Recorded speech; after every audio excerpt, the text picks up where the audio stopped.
Good morning to one and all present here. Today I am here to deliver a speech about education. It is usually a belief that education is the foundation for all round development. Life is based on development and that developing and growing is life. If we describe this view into the perspective of education, we can sum up that education is the all round development of the individual's personality. Education is an essential aspect of human development. Education is a means of achieving a world of peace, justice, freedom, and equality for all. Thus, education is extremely necessary for all. No good life is possible without education. Education also channelizes the undeveloped capacities, attitude, interest, urges, and needs of the individual into desirable channels.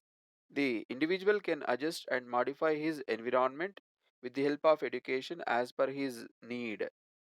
In the order of the Constitution, it was indicated that compulsory education must be for all children up to the age of 14. The universalization of elementary education has been implemented as a national goal. Education for all is now an international goal. The main problems are finances, rural urban disparity due to illiteracy, women's education, economic conditions of backward communities, and non availability of equipment are some other major problems.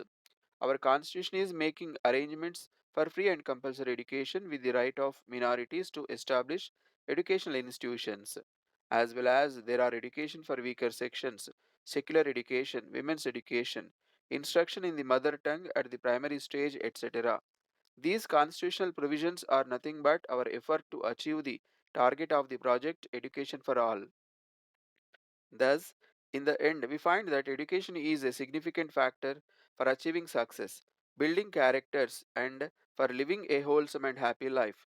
True education always humanizes the person. In this reference, education for all has become an international goal for both developed and developing countries. Our Indian education system faces a lot of problems that do not let it prosper and help other children succeed in life. The biggest problem which it has to face is the poor grading system. It judges the intelligence of a student on the basis of academics, which is in the form of exam papers. That is very unfair to students who are good in their overall performance but not that good at specific subjects. Moreover, they only strive to get good marks, not paying attention to understanding what is taught. In other words, this encourages getting good marks through mugging up and not actually grasping the concept efficiently. Furthermore, we see how the Indian education system focuses on theory more. Only a little percentage is given for practical. This makes them run after the bookish knowledge and not actually applying it to the real world. This practice makes them perplexed. When they go out in the real world due to lack of practical knowledge, most importantly, the Indian education system does not emphasize enough on the importance of sports and arts. Students are always asked to study all the time where they get no time for other activities like sports and arts. As the Indian education system is facing so many problems, we need to come up with effective solutions so it improves and creates a brighter future for students. We can start by focusing on the skill development of the students. The schools and colleges must not only focus on the ranks and grades but on the analytical and creative skills of children.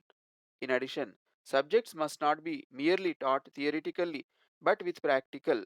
This will help in a better understanding of the subject without them having to mug up the whole thing due to lack of practical knowledge.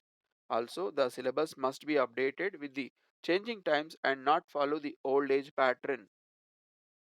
Other than that, the government and private colleges must now increase the payroll of teachers as they clearly deserve more than what they offer.